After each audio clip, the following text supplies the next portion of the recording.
ଆଜି ପୁରା ଲମ୍ବା ଚାଉଳ ସାଙ୍ଗରେ ମଟନ ତରକାରୀ।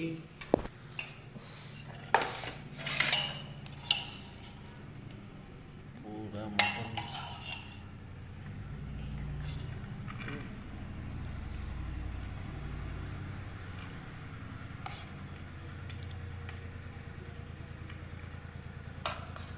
ସ୍ପେଶାଲ ଆଜି ବନା ହେଇଛି। ଆଜି ଟିକେ ଇଚ୍ଛା ହେଲା ଟିକେ ଭଲସେ ଟିକେ ଆଜି ଗୋଟେ ଖାଇବା। ଆଉ ପୂର୍ବରୁ ଗୋଟେ ହେଇଥିଲା ମାଛ, ଗୋଟେ ହେଇଥିଲା ଗୋଟା ମାଛ, କିନ୍ତୁ ଭୁଲି ଯାଇଛି ଉଠେଇବାକୁ, କଙ୍କଡ଼ା ଉଠେଇବାକୁ ଭୁଲି ଯାଇଛି। ନୂଆ ନୂଆ ଭିଡ଼ିଓ କରୁଛି ନା, ସେଥିପାଇଁ ଟିକେ କିଛି କିଛି ଭୁଲି ଯାଉଛି।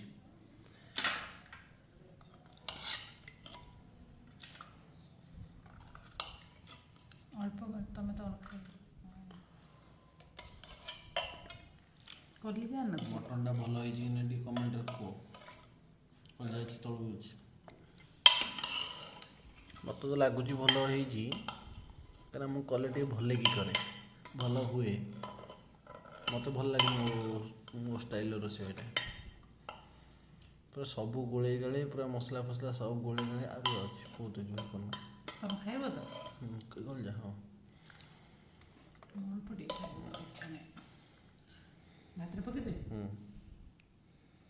ଭାବୁଥିଲି ଟିକେ ମଟନ ବିରିୟାନୀ କରିବା ପାଇଁ, ତ ଟାଇମ୍ ହେଲାନି। ଗୋଟା ମାଛ ନେଇ ଆସିଥିଲି।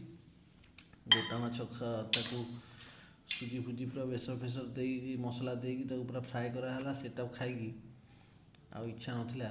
ସେଥିପାଇଁ ମୁଁ କହିଲି ଆଉ ରୁଟି ଖାଇବାନି, ଟିକେ ଗୋଟେ ଭାତ କରିଦିଅ, ଟିକେ ମଟନ୍ ଟିକେ ଖାଇଦେବା। ଦିନରୁ ମଟନ୍ଟା ଆଣିଥିଲି, କିନ୍ତୁ କାମ ବ୍ୟସ୍ତରେ ଟୋଟାଲ ମଟନ୍ଟା ରୋଷେଇ କରି ହେଲାନି।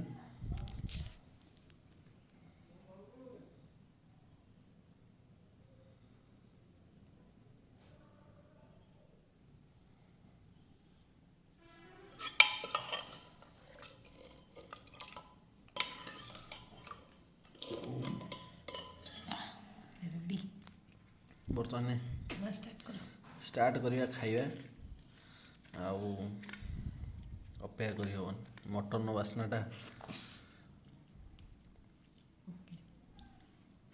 ବାସ୍ନାଟା ହେଲେ ଆଉ କ'ଣ ରହିହବ? ଖାଇବା ରହିହବନି ବା। ଅଲଗା ପ୍ରକାର ହେଇଛି। ଟିକେ ଲୁଣ ପଡ଼ିବ ବୋଧେ ହବ।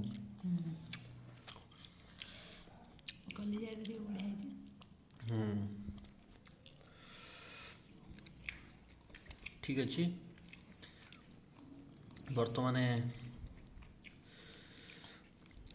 ଭିଡ଼ିଓଟିକୁ ମୁଁ ଛାଡ଼ିବି, କମେଣ୍ଟରେ ଦେବେ କେମିତି ଲାଗିଲା। ଆଉ ଲାଇକ୍ ଆଉ ସବସ୍କ୍ରାଇବର ଟିକେ କରନ୍ତୁ। ଆଉ ଟିକେ ସବସ୍କ୍ରାଇବର କମ୍ ଅଛନ୍ତି।